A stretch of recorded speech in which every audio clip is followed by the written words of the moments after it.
Sir सुरू करूयात. Yes. Thank you sir. Thank you. Welcome.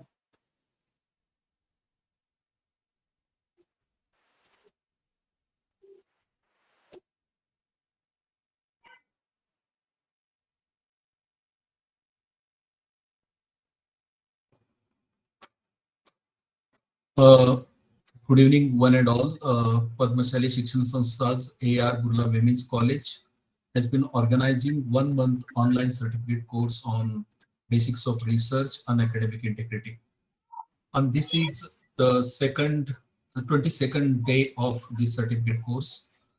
It is on this special occasion we have the gracious presence of Honorable Professor Dr. Shridhar Gokhale sir, Honorable Principal of this college Dr. Rajendra Shendage, IQAC Coordinator Dr.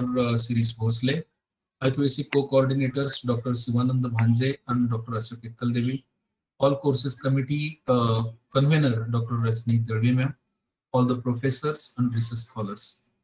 First of all, it is on the behalf of IQAC and Research Promotion Committee, and with my warm-hearted feelings, I welcome all on this online platform. It is on this special occasion we have the gracious presence of formerly Professor and Head of the Department English, University of Pune, most esteemed Dr. Shridhar Gokhale sir, and today he is going to deliver a session on writing research report. This will definitely bring a great change in you as a research scholar. Today it's an honor and privilege to me to introduce such a great stalwart.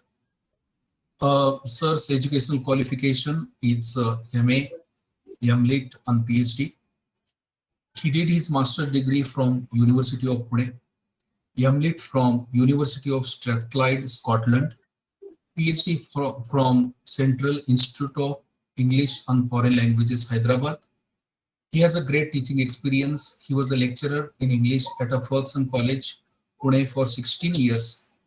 He was the reader and subsequently professor and head Department of English, University of Pune for 23 years.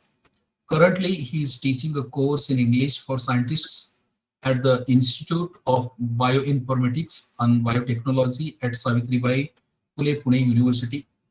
His areas of specialization are linguistics and phonetics, English language and literature teaching, stylistics, grammar and teacher training. His areas of specializations are linguistics, phonetics. He has been bestowed with 2 major awards, British Council Scholarship under the Technical Cooperation Training Program to study the University of Strathclyde, Scotland, Principal V.K. Jog Best Teacher Award from University of Pune in 2001. On his record, there are 10 books and 20 research articles. Notable among the books are Enriching Your Competence in English, Writing Skills in English, Enriching Your Competence in Conversational English, and Unlock Their Future. He has produced 6 CDs in spoken English for ACEN Pune, produced 10 video lessons on a grammar for ACEN Pune, produced and even participated as a scriptwriter and presenter in 14 educational films for the Educational Media Research Center, University of Pune. He has excellent job in abroad as well. He has made presentations on Pune ELT project at St. Mary's College, London, and the University of Reading, Berkshire, England. He has taught for 3 months at a technical university, Dresden, Germany, under the academic exchange program, and conducted a workshop in phonetics at the National Institute of Education, Colombo, Sri Lanka, for the teachers of English, Tamil, and Sinhalese. He has delivered a lecture to teacher trainees at a university in Mauritius. It's a proud privilege that Dr. Ekkaldevi sir and even me are direct students of him. So he carved our personality and transformed our life. Thanks, sir, for your excellent direction to us for the lifetime. And once again, I welcome sir and request you to guide us. Thank you. Thank you very much. Thank you very much, Panchappa. Principal Rajendra Shendage, authorities of IQAC of Burla College, members of the staff, and dear students. It's indeed a very great pleasure to be with all of you this evening. Uh, the presence of Dr. Ashok Yakkaldevi and Dr. Panchappa Waghmare makes me nostalgic, and I remember those beautiful days. I'm sure that I'm going to have lovely time with all of you today and tomorrow. Let's turn to the topic. The topic is writing research reports, that is, writing the PhD thesis. Before I deal with the topic proper, I'd like to say a few basic things about research. And once our ideas about research are clear, I think it will help us in thinking about the thesis or the dissertation. What is the first step? Some of you must have joined PhD only recently. And I advise all my PhD students to do something first. And that first thing is you must see and you must study carefully some PhD thesis written by someone else. If you have a careful study, if you make a careful study of a PhD thesis, you come to understand what the person has done, how he selected his topic, how he has gone about collecting data, how he has analyzed data, how he has written the thesis. So the first important step is study of existing thesis. If the thesis is related to your topic, that is fine, but it's not always possible. Sometimes the thesis may not be directly related to your topic, but it may be in the same area. For example, if I'm interested in the grammar of English, even if I see a thesis which deals with vocabulary of English, that is fine, because that will give me enough ideas about research. Uh, Before I proceed, I would like to say to all of you that even if there is a question answer session, or someone says that I'm not visible, am I visible? Yes, sir, you are visible, sir. Yeah, Visible. okay. Even if there is a question answer session at the end, you are most welcome to ask your questions, but you are equally welcome to stop me at any point of time during this presentation. If you don't understand something, or if you have a doubt, or if you disagree with me, you are most welcome to stop me. You can speak. And uh, instead of just delivering a lecture, I'm more interested in having an interactive session. So I would like to listen to you.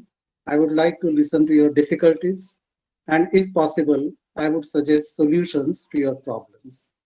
So please feel free to stop me at any point of time in the middle. I just said that you can disagree with me. And this is the spirit of research. I always tell all my research students, don't believe anyone blindly. Now, if we read the textbook, we tend to think that everything in the textbook is correct. If we listen to a teacher, we tend to think, out of respect maybe, that everything that the teacher says is correct, and there is nothing beyond that. I would like to say that this is against the spirit of research. Even if your teacher knows a lot, he may not cover all the aspects of a particular topic. There may be something in your experience of life which is contrary to what the teacher has said. Or when you read a textbook, it's not necessary that the textbook covers all the points. You should no doubt understand what the teacher is saying, what the textbook writer is saying, but don't stop there. You must have a doubting spirit. So the first major point I'd like to make is that a good researcher always raises doubts. He doesn't believe anyone blindly. So I would say, while you are listening to this lecture, please don't believe me blindly. Don't think that everything I'm saying is absolutely correct, because there can be other points of view, there can be other explanations. Maybe in many cases I'm correct, but there is no guarantee that I would always be correct. So this is the spirit of research. Two qualities are very, very important in research. One is critical reading, and the second is critical thinking. And maybe other lecturers, other teachers, those who had other sessions earlier have talked about these. But I would like to mention these because I think these are very, very important. What is critical reading? When you read something, obviously you will understand what the writer is trying to say. Understanding is the first stage. You must clearly understand what the author is saying. You'll agree with me, you must have experienced that some of the textbooks are very difficult to understand. Now, what do we do? If a book is difficult to understand, what should we do? Should we keep it away and go to an easier book, or what should we do? I would suggest if a book is difficult and if you honestly feel that you don't understand everything, read the same book after a few days. Read it for the second time. Read it for the third time. You know, some writers are extremely complex, and it may not be possible for us to understand everything, but you must make an effort to understand, and close repeated reading is one way of doing that. After you understand what the writer has said, as I said, relate whatever the writer says to your life. You know, you have experienced your topic. For example, if your topic is something has something to do with commerce, if it has something to do with management, try to relate that to your experience or your friends' experiences and see whether the writer has missed any point. So start thinking. My sad experience is that most students don't think, because in the class we listen to lectures, we take down notes, we remember what the teacher says, and then we reproduce that in the exam. But at the research level, this is not the right thing to do. So think critically. All of you understand the word criticize. For example, if you say, my point is wrong, you are criticizing me. So we should be able to criticize writers. We should be able to understand what are the good points, what are the valid points, and what are the unacceptable points in what you have read. Then when you read the second writer, try to compare the two writers if they have written on the same topic. Ask yourself, what are the similarities and differences between these two writers? If you start thinking about this, you are doing critical thinking. When you read 10 writers on the same topic, ask yourself, what are the similarities and differences among those 10 writers? You are doing critical thinking. Unless you do this, you will not be able to do research. Because in research, as you know, you have to find out something new. Now, this idea of novelty, the idea of newness, sometimes confuses us. For example, an ordinary student like you and me might think, how can I find something new? There are so many great writers, they have written so much. How can I find something new? But if you proceed carefully on the path of your research, this is possible. You know, you can find out something which is very small, but which is very new about your topic. That will be fine. That will give you PhD. But simply summarizing what others have said is not research. That is something you have done up to the stage of MA or MCom. What is the difference between MA and PhD? At MA, you studied hard, you understood what your teacher said, you reproduced that in the exam. But at PhD level, you should be able to say, these three writers have said this about my topic. I would like to say something different. So we don't want to listen to your master's voice, but we would like to listen to your voice, what you have to say as a research student. So the research student should be independent. There is a guide, there is a supervisor who will guide you. But please remember that your supervisor does not know and cannot know, need not know everything about your topic. He hasn't done research on your topic. He did research on something else. So what is the supervisor's role? The supervisor will listen to what you have to say and will tell you whether you are on right lines or not, whether your argument is logical, whether there is proper organization between your first point and second point. So the supervisor's role is to guide, the supervisor is called a guide. This is the reason. He can only guide you. He can only suggest things to you, but he cannot give you ready-made answers. This is very, very important. So I would like the research student to be independent. I hope all of you have understood the importance of being independent. If you haven't understood something, you can ask me right now. I will explain it with examples. Sir, please use Marathi also, sir. Sir. Yes. Sir, Let me ask. Let please me use ask. bilingual. Let me ask students.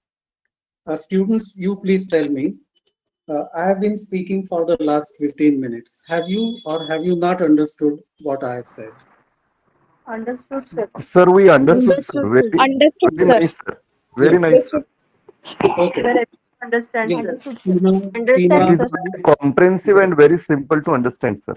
yes. Very I'm simple language. speaking in very simple English. Now, let me clarify my point of view. If you are able to understand my English, why should I use Marathi? Because in Marathi, I will say the same thing. So what I will suggest to you is, I will speak in very simple English. If you don't understand, I will definitely speak in Marathi. No, So the sir. moment, yeah. So the moment you don't understand, please tell me. Okay. Okay, sir. So shall we proceed? There is a Yes, sir. reason why I'm avoiding speaking in Marathi. Even if you can write your thesis in Marathi, I'm sure for some subjects it is allowed. If you are doing research in sociology, I think you can also write your thesis in Marathi. But as a research student, even if you can write in Marathi, you have to read English books. You have to discuss Sir, your voice topic is disconnecting. with, is my voice not, is there any problem with my voice? No? No, sir. Yeah. No, sir, you are audible. Okay. If there is a problem, please tell me. Yeah. So I will continue to speak in simple English. The moment you don't understand something, please stop me immediately, and we will discuss in Marathi. All right. Yes, sir. So, Yes, sir. I was explaining to you the role of the guide. The guide should only help us. The guide cannot do our research. The guide does not have final answers to our problems. So that's why critical thinking, critical reading are very, very important. I'll give you an example from my own research. Long ago, I did PhD at Central Institute of English and Foreign Languages, and my supervisor was a great phonetician in India. His name was Professor R.K. Bansal. Sometimes this has happened that I wrote something, he read it carefully, he made his comments, and he said, I don't agree with you. I think the reality is something different. But on the basis of my thinking, my reading, I tried to tell my teacher, sir, this is what I believe in. This is what I've come to conclude. Then Professor Bansal said, okay, if that is your point of view, it is logically all right. But I personally don't agree with me. But he allowed me to keep my material as it was without changing it. This is the true spirit of research. I don't have to agree completely even with my guide. The guide's duty is to see whether my point of view, whether my presentation is logical. So please remember this. This is very, very important. Now, before you start writing your thesis, how much should you read? How many books should you read? There is no magical answer. There is no magical number. I cannot say read 30 books and then you will be ready for research. It depends on your area. But I would say you must read everything which is available and which is related to your topic. It can be 100 books, it can be 10 books, depending on your topic. But you must read everything. Reading is very, very important. And let me tell you, at Central Institute of English and Foreign Languages, where I did research, one complete year is devoted to reading. For 1 year, a PhD student has nothing else to do but to read. Read, take down notes, think about the topic, and only after 1 year, you are allowed to begin with your research topic. So reading and thinking are very, very important. Let me just mention that there is something called a research card. I don't know whether you are aware of this or whether anyone has told you about this. See, the problem is, if I read book number 1 and I take down notes in a notebook, then when I read the second book, again I will write down notes. Again, for the third book, I will write notes.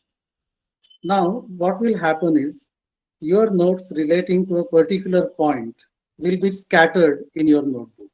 They will be at different places.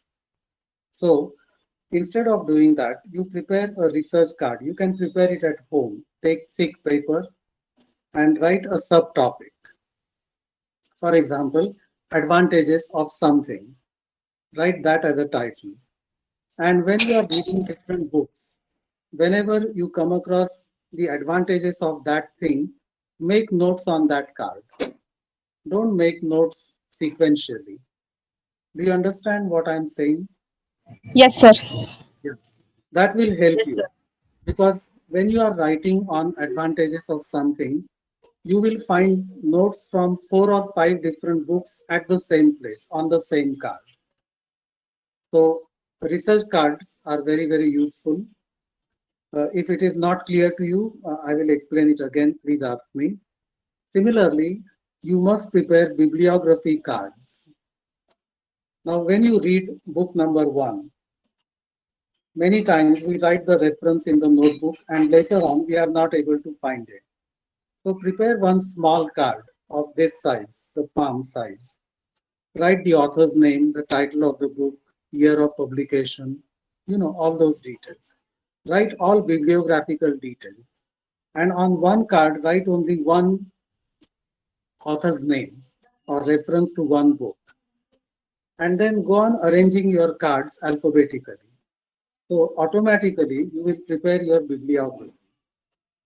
You don't have to spend much time on that. So do it from time to time.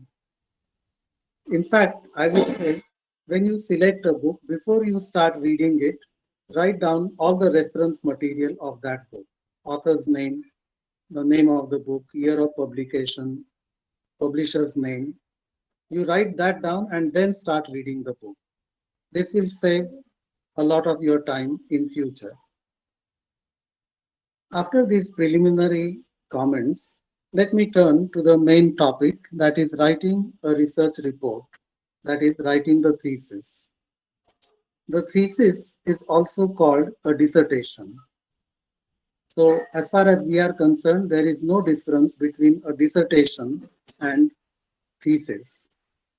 So we can talk about a PhD dissertation or PhD thesis. People use different terms, but practically there is no difference. Now let us think about the structure of the PhD thesis. I hope all of you have seen at least one PhD thesis carefully. Am I right? Yes, sir. Yes, that is good. So uh, let's think of the first page, the cover page. It is also called the title page. And what do you find on the title? On the title page, you find the title of the thesis. Now, when you, I don't know whether you have already finalized the title of your thesis. Those of you who have just taken admission may not have finalized it. But please be very, very careful before you finalize your title. There is an unfortunate rule in most universities that the title you write in your application form, admission form, cannot be changed when you submit your thesis. I have myself suffered because of this, because I did not know this rule.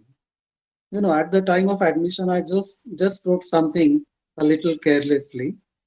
And after I started studying, after I wrote my thesis, the title was slightly different from my original title.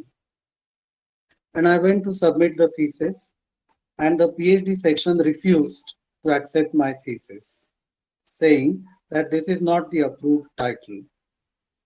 So I'm telling you from my own experience, be very, very careful about the title. You cannot change even one word in the title. If the article A is there in your title, you cannot make it the. You cannot add any word. You cannot delete any word. So think 100 times before you finalize your title. When you write the thesis at the end of the process, the title must be exactly the same. Uh, so there is the title, then there is the researcher's name, your own name, and also the name of the university where you are going to submit the thesis. The guide's name should also be there, and the name of the institute where he works. For example, Dr. So and so, Solapur University, Solapur. And the year of submission must be there. These are the things which you will find on any title page. And be clear about this. As you proceed, you always find acknowledgements. What is the meaning of acknowledgements? Acknowledgements means thanking people. Gratitude. Gratitude, yes. Expressing gratitude. That is, see, no one can do research alone. No one can claim that he did research without anyone's help. We are all dependent. Research is a collaborative activity, a cooperative activity. For example, in business, no one can do business alone as a single person. There are so many parties, so many people who help the businessman. Similarly, so many people help us in doing research, and we must thank all of them. Who are the people who help us? Not only our guide or supervisor, of course, he will help us, but our friends also help us. For example, if you have some doubt, and in fact, I'm going to talk about it later, after you finish writing a section of your thesis, you can show it to your friend. Now, your friend is not doing research on your topic. He's doing research on some other topic. But ask him to read it and ask him whether what you have written makes sense, whether it sounds logical. So we take help from friends. We take help from other teachers. Even if they are not our guides, we can consult them. We can show a section to them and get their opinion. So we take help from different people. And this is very, very important. So in acknowledgements, we should thank all these people. Now, some people, what they do in acknowledgements is they write, I am grateful to the following people. And then they give a list, 1, 2, 3, 20. I think this is a bad way of writing acknowledgements. You are just giving a list. You must say something unique, something extraordinary about each person. The guide's contribution is, of course, very great. And you must write a short paragraph thanking the guide. Then you can mention the names of your friends, or sometimes relatives also help us. Sometimes someone helps us in typing that thesis. Someone helps us in making instrumental analysis. Someone helps us in making statistical analysis. I'm sure you are all aware of these different kinds of help. So don't forget anyone. Make it a point to thank everyone who has directly or indirectly helped you. This is very, very important. The next section of the thesis is called abstract. Abstract is a summary of the thesis. Now remember, this is a summary. So how long should it be? I would suggest it should not be more than 1.5 pages or 2 pages maximum, because you are summarizing what you have said throughout the thesis. Now, can you write an abstract before writing the thesis? Would anyone like to answer? Can we write abstract before writing the thesis? No, sir. No, this is impossible. What Because is the after the correct? research What is work, the correct? Yeah, after you write the thesis, then only you can write its summary. Even if it appears at the beginning of the thesis, it has to be written at the end. Seema, you are right, and many others are right. We cannot write an abstract before writing the thesis. But what is the usefulness of an abstract?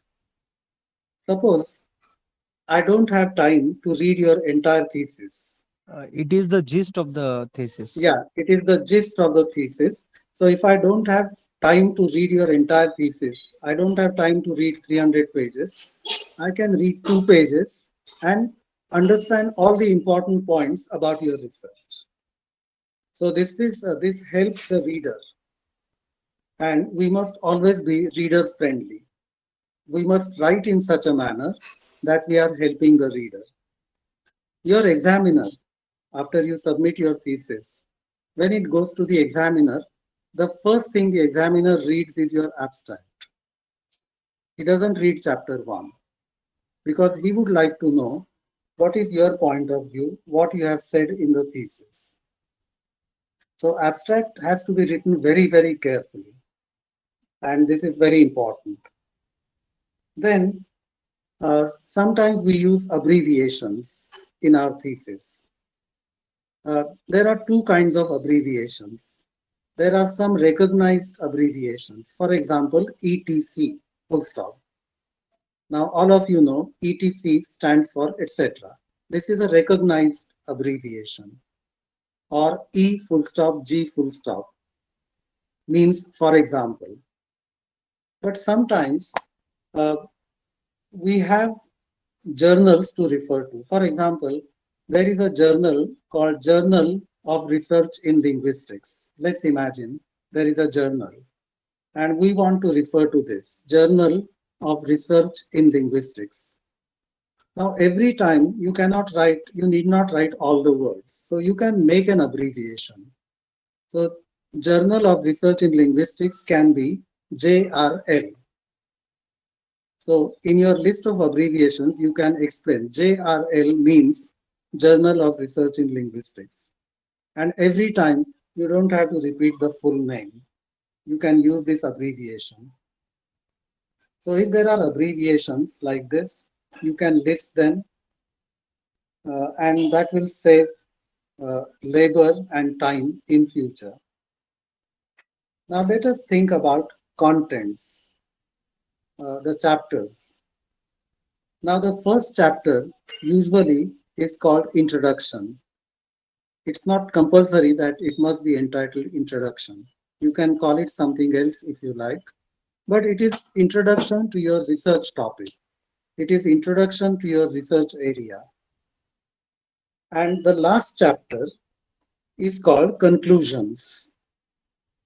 Now let me point out to you, I have seen students writing the title of the last chapter as conclusion, singular, conclusion. It should be conclusions, plural, because no thesis is going to have only one conclusion. There will be 10 or 15 conclusions, and therefore don't forget to use the plural, conclusions. Now, these are the 2 extremes, the beginning and the end of your thesis. What comes in between is the body of your thesis. And Of course, it will differ from topic to topic, but in general, I can say one of your chapters must deal with the work already done on that topic. You are not the first person in the world to work on your topic. So many others have worked. So many others have written PhD dissertations. So many people have written books on your topic. So you must write a brief section on each of those books or each of those dissertations. And two things are expected when you write on a book. You should very briefly summarize that book or summarize an article, what it says about your topic. This is not enough. This is not the end of it. After summarizing the author's point of view, you must comment on what the author has done. There should be some critical comment. For example, you can say the author has made some very significant points, some very basic points about the topic. And these are helpful to all researchers. So you can praise the writer. Or you can say that other writers have not emphasized this point, but this writer has emphasized it. At times, you can even disagree. For example, after summarizing the author's point of view, you can say the present research does not support this particular point. Now, you are not saying the author is wrong. You cannot say the author's point of view is unacceptable. What you are saying is the present research does not support this finding. So you are showing your disagreement in a very polite way. Politeness is very, very important. And we cannot offend anyone. For example, we cannot say this author's point of view is totally wrong. I don't accept it. It cannot be said. There is something good about every book. There is something good about every point of view. So we must recognize that.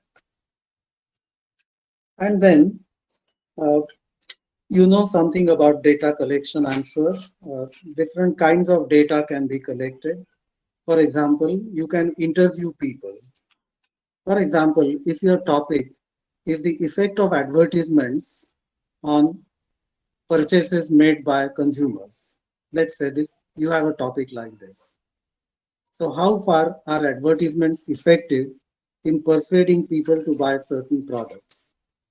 And now there are different ways of doing this. You can interview a lot of people and you can list their opinions. You can arrive at what most consumers feel about advertisements. Do they feel advertisements are necessary? Do they feel advertisements are unnecessary? Do they feel advertisements tell us lies? They don't tell us the truth. Whatever you want to find out, you can give people's opinions on that. Then you can prepare a questionnaire for shopkeepers also or salesmen to find out whether they think there is some good effect of advertisements on the sale of products. So there are different ways. You can contact an advertising firm, select their opinions. How do they prepare advertisements of commercial goods? Different kinds of data can be collected. They can be analyzed statistically. And see, you and I are not expert in statistics. So when you want to make statistical analysis, I would suggest you should consult someone from the Department of Statistics in your college or in your university. Find out whether, according to him, your analysis is correct. There are problems like this. Suppose there are 2 points of view. You conduct a survey and you find that 52% people support one point of view and 48% people support another point of view. Now, if these are facts, can we say that a majority of users do this because 52% people do that? A common man may think that it is right to say a majority of people do that. But statistically, 52% is not really majority. There should be significant difference. For example, if 90% people think that something happens and 10% people think something else happens, that is majority. If 60% people prefer something, that is majority. But 52 and 48 statistically is not significant as majority. I am not an expert in this, so I will not be able to tell you when it is significant and when it is not. The best thing is to consult a statistician, a professor of statistics in your university. So we have to be careful about these small things. Data can be analyzed instrumentally also. That is, there are machines of different kinds. Maybe different types of softwares are available on the computer, which will help you analyze your data. Once again, I don't know much about it, but I'm sure you can find information about this. Consult the right people. See, when you are doing research, you should consult as many people as possible. Don't think that you are going to do research alone and your guide is going to approve of it. Go to a statistician, go to the market, go to a shopkeeper, go to a consumer, go to different people, try to collect information from them. This is very, very important. And depending on your subject, you can decide the titles of your thesis, titles of your chapters. How many chapters should there be in a PhD thesis? Again, there is no fixed answer to this question, but there should not be too many and there should not be too few. For example, you must not have 15 chapters in your PhD thesis. That is too much. And you must not have only 2 chapters. Be reasonable. The number of chapters usually we find in thesis are around 5 or 6. It's reasonable to have 5 or 6 chapters. Suppose you have 6 chapters. The first chapter is introduction. Now this can be introduction to the theory of your topic. Your introduction can also explain why you selected this topic, what is the method of data collection, what is the method of analysis of data, and so on. So the introductory chapter can deal with all these. The chapter on conclusions should be brief. It's not necessary that every chapter should be 50 pages. The chapter on conclusions can be just 10 pages, nothing wrong. And let me say something about the length of the thesis. How long should the thesis be? In India, there is a wrong notion that the thesis should be very big. And I have seen some very big theses in libraries. I think those theses are excellent material for weightlifting. If you want to do exercise, you can try to lift those theses, and that is weightlifting. It's not necessary to have a very, very long thesis. In some libraries, in some cases, I've seen a thesis which is in 2 parts. Why 2 parts? Because it is so big that you cannot have one binding for the entire thesis. So they make 2 parts, 2 bindings for the thesis, part 1 and part 2. Nothing depends on the length of your thesis. What would be a reasonable limit? I would say, this is my suggestion, it should be about 300 pages.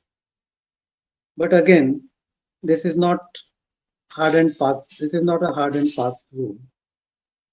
Once I got a thesis for correction from Bombay University, and let me tell you, the thesis was only 130 pages, but it was an excellent thesis. I, as an examiner, was very, very happy with that thesis. In fact, writing a shorter thesis is more difficult. It requires greater intelligence, greater power of expression. Writing a very long thesis is easy because then you go on writing everything. But you have to select, you have to edit, I'll be talking a little about these soon. Are there any questions before I go on? Anyone? Any No, question about what I've said? Sir, would you please explain about the sequence of the chapter scheme? Yes. Yeah. Let's imagine that we are going to have 6 chapters. Okay. Now, I cannot tell you the titles of your 6 chapters because they will differ from subject to subject. But I can definitely tell you what the first chapter and the last chapter must have. The first chapter is an introductory chapter. So, uh, some reference to theory relating to your topic will be there. Some information about your approach, why you selected this topic, why you think this topic is significant, how did you collect data, how did you analyze data, how are you going to present your findings, whether you have used any machines in analyzing the data. All those details will be there in the introductory chapter. One important part of the introductory chapter is aims and objectives. When you do research, you must have certain aims and objectives in mind. What do you want to find out? Why do you want to find that out? You know, uh, you should be able to give a few aims and objectives. Again, it will change from one subject to another. The last chapter is definitely going to be conclusions, a short chapter. So the remaining chapters are, let's say, 4 chapters. One of them can be a review of the work already done. Suppose on relating to my topic, there are 15 books available. I should take note of those 15 books, write something about each of those books and make my comments, summarizing and making comments. Maybe in one of your chapters, you will present the analysis of the data in detail, whether you have made statistical analysis, etc.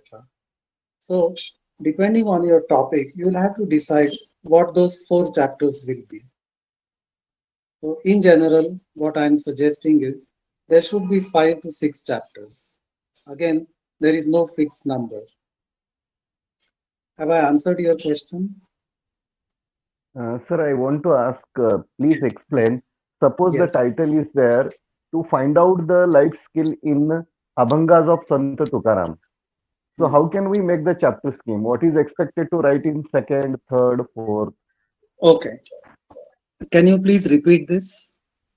Uh, Sir, suppose there is the example of title to find out the life skill in Mhm. Abhangas of Sant Tukaram. Okay. Okay. Good. Okay. I'm thankful to you because you have given me a concrete topic. First of all, let me ask other researchers here. Uh, can this be the title of the thesis? What Santosh just said? I No, think Santosh, sir, not, it sir, should not because a begin study with of an life infinitive. skills, yeah, a yeah. study of life skills. This cannot be the title of your thesis. Yeah, yes, sir. You It know, is like Santosh. a objective. Yeah, It is like this a is like an objective. objective. Yeah, Yeah. the title. The I mean to title. say, sir, objective is like an exploration of Okay. a life skill in Abhangas of Sant Tukaram. Yes. So, see, there are 2 important parts in your title.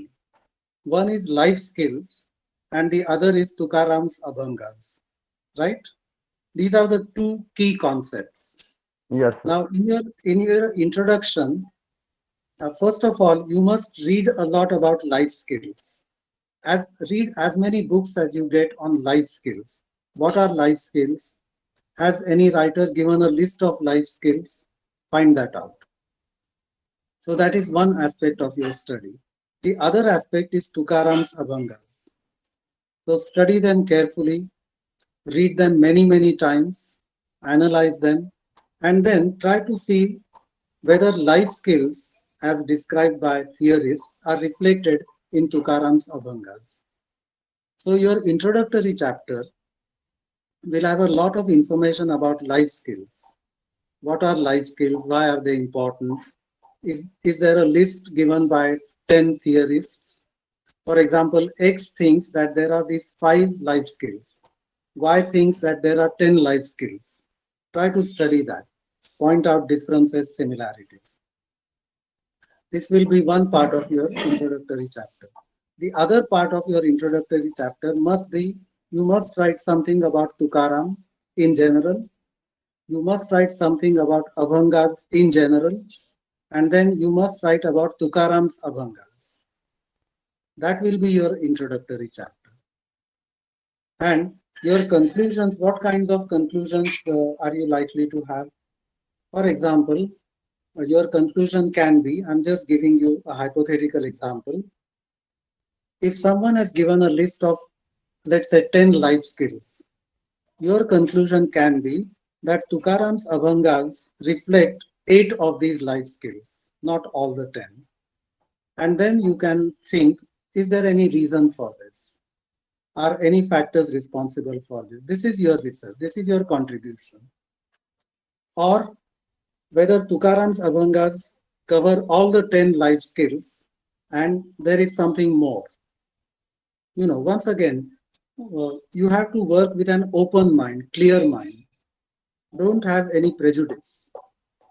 As a researcher, you should not think that Tukaram was a very great poet. So I'm going to prove that he reflects all the 10 life skills. Don't begin by thinking like this. Tukaram is great, no doubt, but maybe it's possible that only 5 of the life skills are reflected in his Abhanga.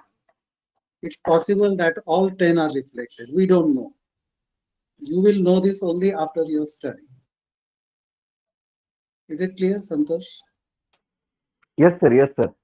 One more thing is there, sir. Yeah, Please, what about the second chapter and third chapter, sir? Sir, he Yeah. is asking about chapter scheme, I think. Chapter. Okay. Yeah, yeah. Okay. Now, the second chapter should deal with, find out whether before, see, you are not the first person in the world to work on this subject. There must have been other people, great Marathi writers who have worked on this. So you should deal with their work. For example, some writer called Karandikar, someone called Gosavi, have they worked on that? And what is their point of view? So you must summarize their point of view. Chapter 2 will not have your points. It will have other people's points. In chapter 3, you have to give your own analysis. So you give details, like suppose I'm just giving an example. You have analyzed, let's say, 150 Abhangas or whatever number. Whether you would like to group them. For example, Abhangas reflecting one life skill, Abhangas reflecting another life skill. So this is your categorization, your analysis. So you can say something like Tukaram's Abhangas can be divided into 5 types, 5 categories relating to life skills. So explain those types. In chapter 4, there should be a detailed analysis of Tukaram's Abhangas and the relationship with life skills. So take one particular Abhanga and which are the life skills reflected in this. Take another Abhanga, which are the life skills reflected in this. So you will find that a majority of Abhangas reflect so and so life skill. This is your finding. Of course, right now we don't know about this. So that will be chapter 4, and maybe chapter 5 will be conclusions.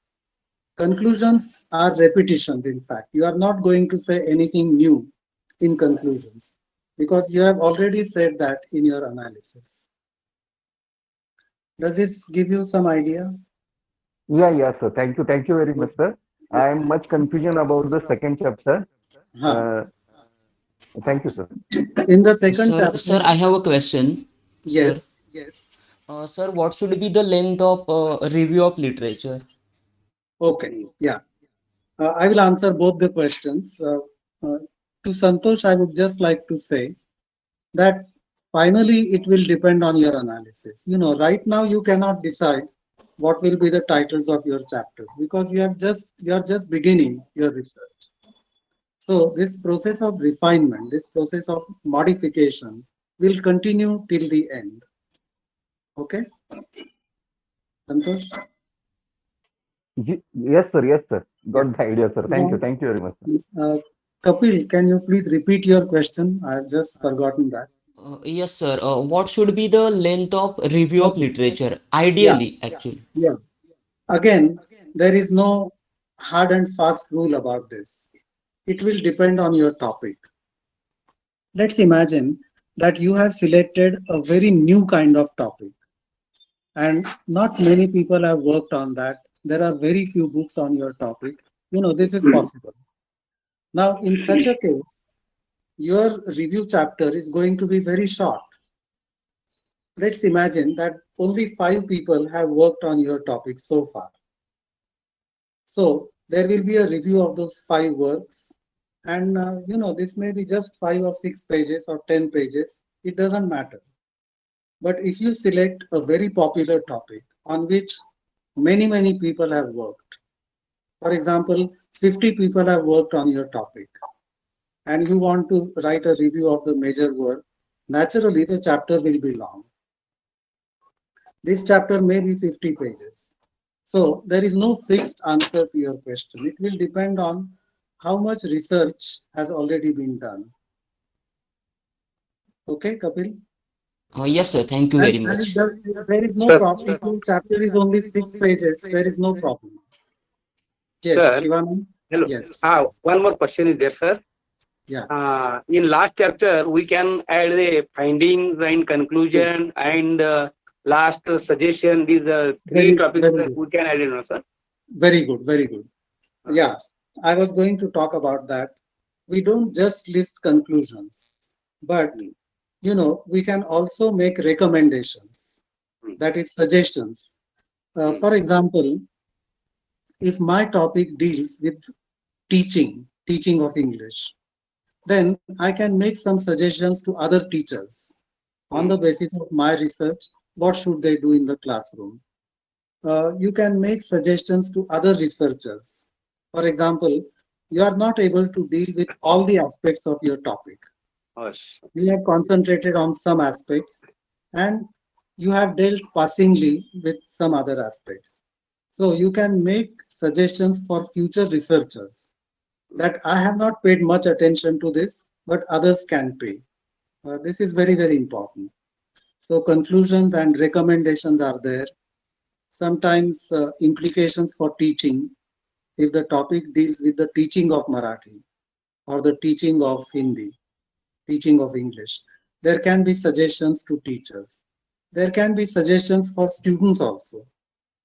For example, what should students do to master that topic very well? Or you can make general suggestions about how should research in commerce be in future. These are your suggestions. Please remember, your suggestions are not a very important part of the thesis.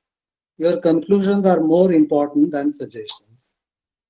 So you can make suggestions, and maybe future researchers will have a look at that. You are right. Thank you. Thank you. Okay. Anything Hello, else? sir. Yes, please. Hello, sir. Yes. Uh, Yes. Yeah, can we use any footnotes about the any word Yes. explaining the any Yeah. word or Yeah. sentence which Yeah. used Sure. in the You can paragraph? use footnotes. You Okay. must have seen this. Let me mention this for other researchers. Sometimes we find numbers. For example, there is a technical term, and then number 1 is there or number 10 is there. And more details about that are given at the end of the page. These are called footnotes. Okay. Footnotes are not always given on the same page. They can be given at the end of the page. But sometimes they are given at the end of the chapter. And that Yes. is okay. Because what happens is, if you add more material later on, or if you delete something, that footnote appears in the middle of the page. It moves. So the page layout is disturbed. And therefore, it is a good idea to give footnotes at the end of the chapter. So 1, 2, 3, 4. And you can give, for example, Santosh is doing research on Tukaram. Now, if you want to give meanings of some words in English for your readers, that can be given as a footnote. Or if there is a Sanskrit term you use, if you want to give some explanation of that, it can be given as a footnote. This is a very important question. But Yes, sir. one suggestion is, don't make your footnotes too many. You know, it is pointless to have 300 footnotes in one chapter. That is too much. You should include that material in the chapter itself in that case. So the number of footnotes should be small, let's say 10, 15, not more than that. And that should be incidental information, not the most important information. The most important information will appear in the chapter, not in the footnote. Is that clear? Okay, sir. Thank you. Sir, I want to know about this theoretical framework. Can you please highlight, sir? Yes. Uh, let me give you an example from my own subject. Okay. At the University of Strathclyde in Glasgow, Scotland, I did research on the grammar of Indian English. So my topic dealt with Indian English, not British English, not American English. Now, all of us have been taught British English in our classes, but Indians use English differently. So I dealt with the system of tense in Indian English. So what is the theory? I must give a theory. Now I should not write in general about grammar, even if my topic deals with grammar. You know, grammar is too vast.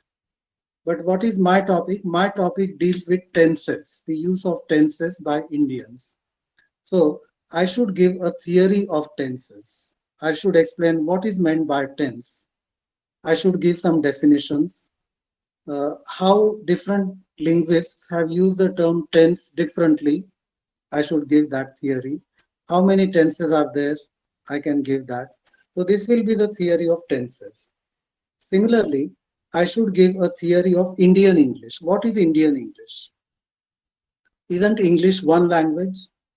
So why are there varieties like British English, American English, Australian English, Indian English? So I must write something about Indian English, the theory of it. What is it? What is people's attitude to Indian English? Is it superior, inferior? Is it as good as British English? You know, experts' views on this. So that will be my theory. Let me try to give you another example. Let's take from the field of commerce, consumer behavior. Suppose these words appear in your title. Now, what will be the theory of this? The theory about consumer. What is a consumer? Who is a consumer? Have different people defined consumers differently? For example, if I buy something, I'm a consumer. If I travel by bus, am I a consumer? If I read a book, am I a consumer of that book? You know, I don't know. I'm just giving you an imaginary example. So there should be a theory of consumer. There should also be a theory of behavior. You know, psychologists deal with behavior. So even if you are a student of commerce, you should read a book on psychology to find out what is behavior. Then put the two things together, consumer behavior. And then whatever, I'm sure many commerce experts have written on consumer behavior. So give their points of view. This is what I mean by theory. Nagdev, is this clear? Yes, sir. Thank you, sir. Yes, sir. Nagdev, Sir, it means the Yes. subject? I'm Nagdev? doing Sorry. in history. History, okay. History, sir. Yeah, Temple architecture. history. Temple. Okay. Sir, may I interrupt, sir? Yeah, please. I Kiran. have Yes. some network problems, so I am not properly listen something. Would you change? We don't change in the title of our research work, but would you Yes. change the content in the synopsis in course of time after our study? Yes, very good question, Kiran. See, after your admission, you cannot change the title of the thesis. That is right. But you can change, for example, when you submit the synopsis at the time of admission, you give titles of chapters. Now, how can you give titles of chapters? You haven't studied the topic yet. You haven't done your research. So it is very tentative. And there is nothing wrong in changing that. Because after you have studied your research topic, you will know what are the correct titles of chapters. So title of the thesis cannot be changed. Titles of chapters can be changed. Okay. Okay. Okay. And Thank you, sir. always consult your supervisor about this. Sir, one Okay. more question is there, sir. Yeah. Hello, So sir. can we add images in our thesis? Uh, Seema, let me first answer Shivanand's question, then I'll come Ah, back to you. sir, yeah, Yes. one more. Yes. Most of the thesis there is a photography, sir. There is a used photography. Okay. Is it correct or not, sir? I think Seema's question deals with the same thing. Am I right, Seema? You're Yes, talking sir. about images, yeah. What are images? Photographs, pictures, diagrams. Yes. These are images. And you can definitely give photographs and images in the chapter also. But don't give too many. You know, very important images can be given in the chapter, but Yes. other images can be given in the appendix. All Ah, of you know what the appendix is. The ah. appendix is at the end. Hmm. You know, whatever you cannot give in the chapter, but whatever is important, what will support your analysis, that can appear in the appendix or appendices. So I hope I have answered Shivanand's and Seema's Sir, question. I have a one question related to Yes, this yes. question. Yeah. It is necessary to give reference which photographs or images we use in a thesis. Where will you give this reference? I'm taken from the Wikipedia, any kind of an image. Okay. That's a good question. See, don't give photographs or pictures taken from somewhere.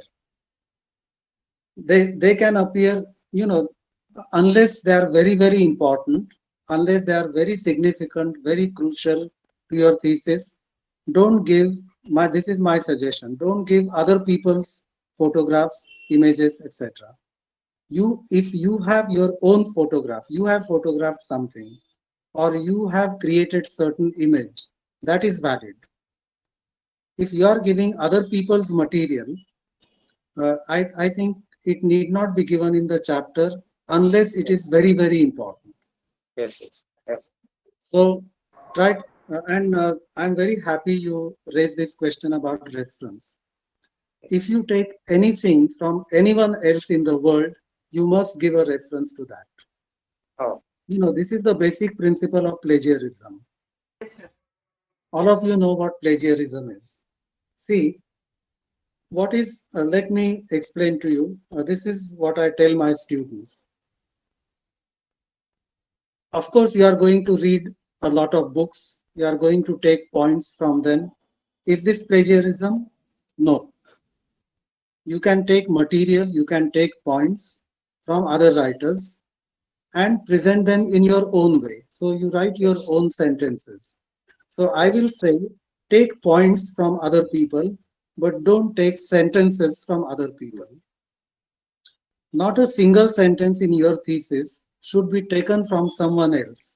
Of course, you can take sentences, put them into inverted commas, give them as a quotation. For example, Anderson thinks, comma, into inverted commas. So you can give Anderson's sentence there and then appropriate reference, page number, etc. Hmm.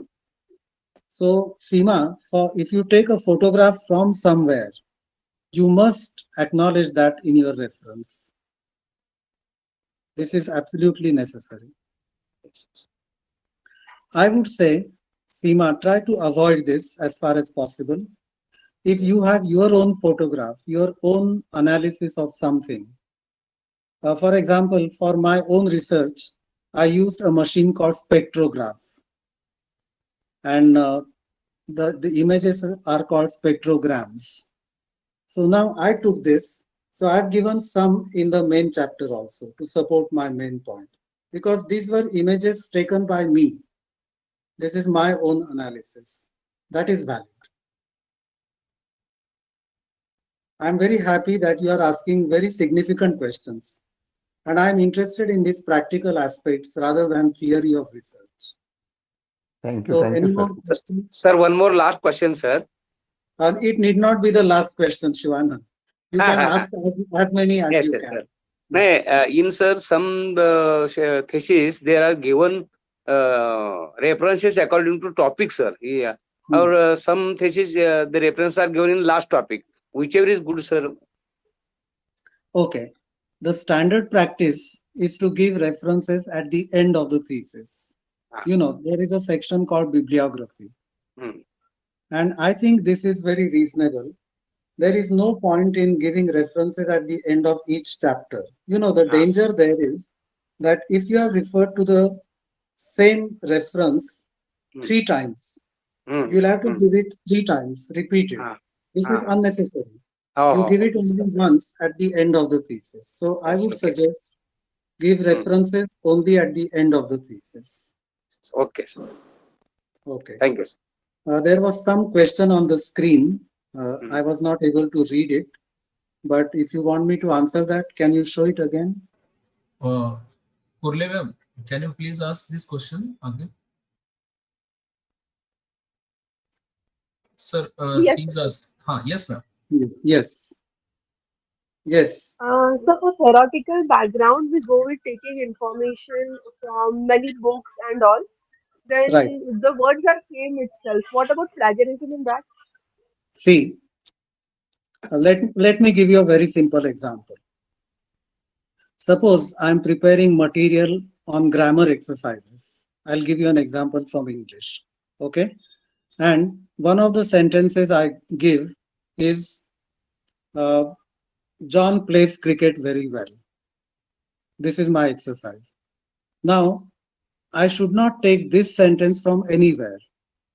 Suppose a book has the sentence John plays cricket very well. I can say Ram plays cricket very well. That is my sentence. Then it is not plagiarism. But if you say John plays cricket very well, you have taken this sentence from someone, it becomes plagiarism. If that sentence is John plays cricket very well, if my sentence is John is playing cricket very well, this is not plagiarism. I have changed something. So my suggestion to you, all of you, is don't take any complete sentence from anywhere. Construct your own sentence. You know, whatever that writer has said, you can write it in your own words. Why do you need to take a sentence from there? Of course, if you are giving definitions, then these are quotations. So Adam Smith has defined something as, then give that into inverted commas. Is that clear? Okay, so thank you. Yes, sir. So I tell all my students, no single sentence should be taken from anywhere. Make some change in that sentence, it becomes your sentence. And no one can call it plagiarism. Chomsky's deep structure and surface structure can be used here, sir, I think. For what? For the changing the sentences instead of taking as it is. See, there are many ways of doing this. And it's not very difficult to change someone's sentence. You know, I can turn it into the passive voice. That becomes my sentence. I can change one word. That becomes my sentence. Okay? Yeah. Anything else before I go on? Sir, this is only about sentence construction. But when we borrow ideas, we have to cite them as theirs, na? Yes. For example, according to Crystal, Crystal is one of the important linguists. Now, I can say according to Crystal, I should give reference 1969, comma. Now, I can either give a quotation after this, Crystal's sentence, or I can write it in my own words. Then I don't give inverted commas. Crystal thinks that, and I write my own sentence. Both are possible. Yes, sir. Thank you. Thank you. Yeah. Just now, Vignesh, I think, asked a question, what is the correct way of giving references? Uh, Again, let me tell you that there is no one correct way of giving references. I hope you are talking about bibliography. And according in different subjects, there are different conventions. Now, my subject is English, but even within English, conventions of giving references in linguistics are different from conventions which we give, conventions that we follow in writing about literature. So literature and language, there are different conventions. So I will not be able to answer your question, Vignesh, because I don't know what your subject is. But there is something called MLA style sheet. I'm sure you have heard about it. And the latest edition is the 8th edition, I'm told. So you can follow that. Or take any standard textbook in your subject. You can follow those conventions. Take any good thesis in your subject. You can follow those conventions. I feel that which conventions you follow is not very important. Consistency is very important. What is consistency? That is, you should always follow particular conventions. For example, if I want to follow conventions followed in a book written by Crystal, then I must follow all his conventions. I cannot take one point from one writer, another point from another writer, and mix them up. Consistency is very, very important. You select your system. You know, Vignesh, normally what we write in, if you are talking about bibliographical references, then we write the surname of the writer first, then initial or names. For example, Apte, comma, Prashant, or Apte P. Then in brackets, we write the year of publication, then the title of the book or title of the article, name of the publisher, for example, Orient Longman, and then place of publication, like Delhi. This is just an example, but in your field, please find out by referring to any good thesis or referring to any standard textbook. See, I have been an examiner for PhD thesis. And when I examine thesis, I find that different conventions are followed. Someone from Bombay University has slightly different conventions. Someone from Pune University has different conventions.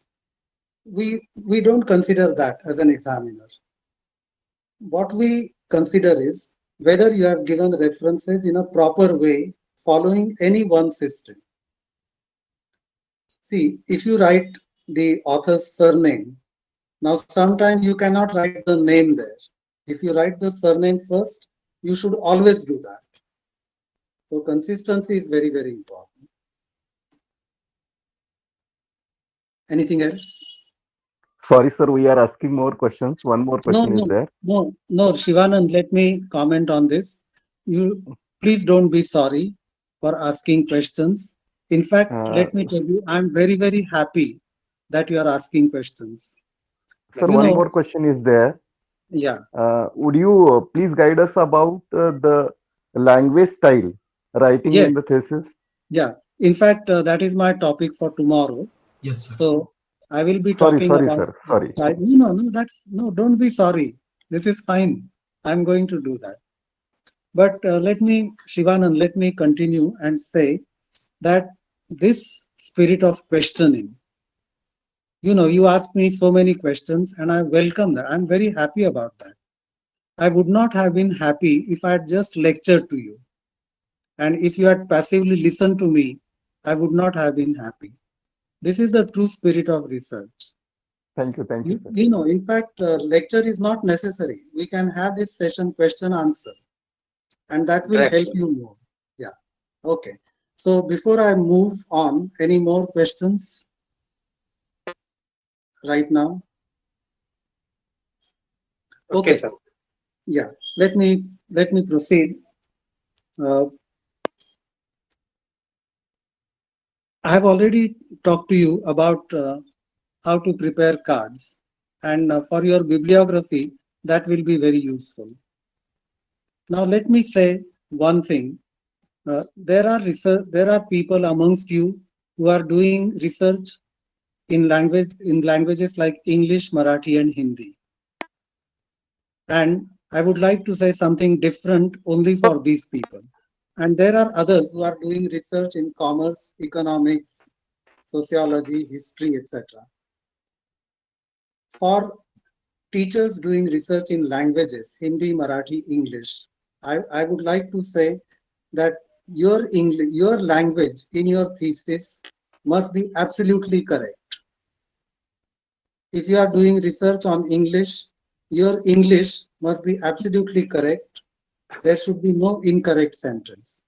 If you are doing research on Marathi, for example, Santosh is going to write probably in Marathi on Tukaram's Abhangas, your Marathi must be absolutely grammatically correct. You must not make any mistake of vocabulary, grammar, collocation, appropriateness, etc. If you are doing research in Hindi, your Hindi must be absolutely right. Now, what about other subjects? Economics, sociology, history. If you are writing your thesis in English, of course, your English should also be minimally correct. But if you make a few mistakes, no one will mind it so much. A mistake of English in a thesis on history is pardonable. We can understand that his subject is history, his subject is not English, so he has made this mistake. But if you are a teacher of English, this is unpardonable. There must be absolutely no mistake of English. Yes. So language people have to be very careful about this. But then I would say that even people doing research on other subjects, history, geography, they should also be careful about language. If you are writing your thesis in Marathi, please show it. If you have doubts about Shuddha Lekhan, Rasva Dirgha, please show it to a professor of Marathi who is your friend. Show it to your brother or sister if they are very good in writing. So it should be flawless. It should be grammatically correct. See, there are two things in the use of language. In fact, I'm going to talk about this tomorrow more, but I'll just mention this point today. When you use any language, Marathi, Hindi, English, there are two important things. One is grammatical correctness, and the second is appropriateness. These are two different things, and both are important. You understand, I'm sure, what grammatical correctness is. Every sentence you write must be grammatically correct.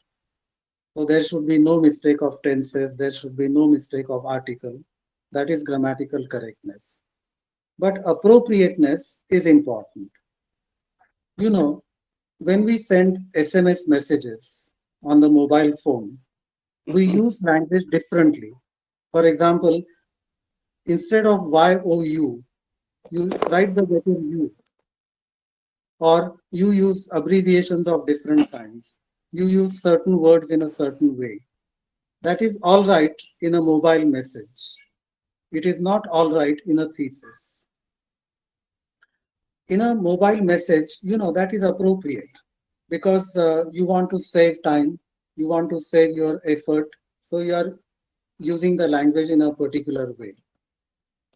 The language of advertisements is different, the language of newspapers is different, and there is something called academic language, academic English, academic Marathi. That is, for academic purposes, we use Marathi or English in a certain way. And you must follow that. I'm going to speak more about this tomorrow. I'll come back to this point. But please remember, correctness and appropriateness are both important. Someone just said, please give a good reference. Can you repeat that question, that suggestion, so that I can respond to that? Sir, we need to read some good books on research methodology, particularly Yes. English language. Yes, of course. See, there is no substitute for reading. You should read, as you said, good books, and I would say you must read a lot. You must read as much as possible. There is no end to that. You know, research is an academic activity. It has a beginning and it has an end. So uh, it will be, for 4 years, 5 years. There is an end. But think of life. We should continue to do research in life also. And there is no end to that.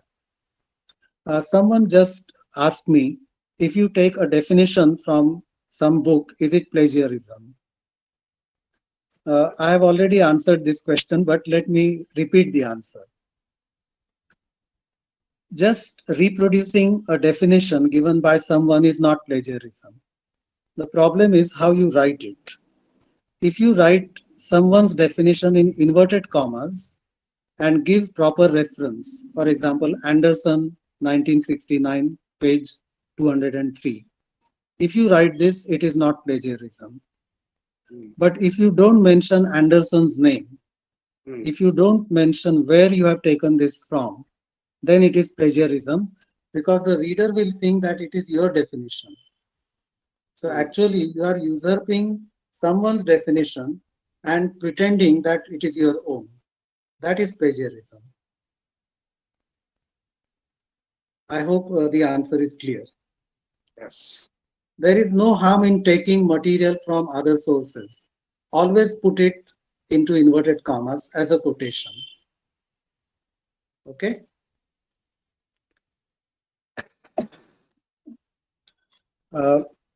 We have about 3 minutes. Any more questions? Okay. Let me say something about this. What kind of language, in fact, I'm going to talk about it in detail tomorrow, but what kind of language should we use? Now, we do research and we arrive at certain conclusions. And when you present your conclusions, don't be too sure of yourself. Even if you have done research, even if you have put in a lot of hard work, your conclusions must be stated in a polite way, in a tentative manner. Let me explain this word tentative. Tentative is the opposite of definite. So don't make very definitive statements. For example, don't say, to give you an example from geography or geology, if someone is doing research, don't say your conclusion is, so the rocks are of 7 types. Suppose you have discovered 7 types of rocks and you list them. Instead of saying this, if you say, it may be concluded that rocks are of 7 types. Now see the difference between these two sentences. I'll repeat the sentences. You say rocks are of 7 types. And you say, it may be concluded that rocks are of 7 types. Now when you say, it may be concluded, you are polite, first of all, because someone else can prove that I'm wrong. Maybe he will discover 9 types of rocks. You are giving scope to that. So don't be sure that rocks are only of 7 types. So words like can, may, if you are writing it in English, are very, very useful. See, I'm doing research, but I must respect all other researchers in the world. And maybe they will have different conclusions from mine. So I cannot say I'm right and they are all wrong. We cannot have this kind of attitude. I'm right, maybe I'm partially right. They are also partially right. This should be our attitude. So use of this tentativeness or use of politeness is very, very important in research. Let me try to sum up what I have tried to say today. I have said that extensive reading and intensive reading are both important. You must read closely and you must read a lot. Another very important point I made is thinking is very, very important. You must start thinking on your own. don't be afraid to disagree with other people. Don't be afraid to say, okay, so and so, great writer, he has said this, but I think reality is like this. Don't be afraid to say that. And then study a thesis, study other theses which are available in your area, study them carefully. We have talked about the structure of the thesis, and I hope you have understood that. If there are any questions relating to these, we can discuss them tomorrow. Tomorrow, the topic given to me is style of research publications and the skill of editing. I'll talk about that. But if there are any questions about today's topic, you can ask me tomorrow. And let me conclude by saying that I'm really very, very happy that you have asked me so many questions. Every session should be like this. And please continue this. And asking questions helps us understand the topic better. I'm very, very happy. I'm very happy about one more thing, that none of you asked me to speak in Marathi. I was prepared to speak in Marathi, but English can be made simpler. Everyone can understand English. Even if I go to a rural school, standard 5, in a Marathi medium school in a village, I speak very simple English, and students always understand. It is my responsibility to make sure that you understand. If you don't understand, it is my failure. It's not your failure. That should be a teacher's point of view. So I thank you very much, and let's hope that tomorrow also we'll enjoy this session. Feel free to ask me as many questions as you like. Okay? All the best. Yes, thank you. And see you tomorrow. Thank you, thank you. Thank you, sir. Thank you very much. Thank you. Sir, finally, that I can Thank say, you, sir. it is so simple to be happy, but it is so difficult to be simple. Today, you delivered session in a simple, lucid manner, and it is in a epigrammatic style. So it is on the behalf of IQAC and even Research Promotion Committee. I extend my thanks to you. Thank you very much, sir. Thank you. Thank you all. Thank you. Thank you, thank you. Okay. Bye. All the best. Thank you sir so much. Thank you.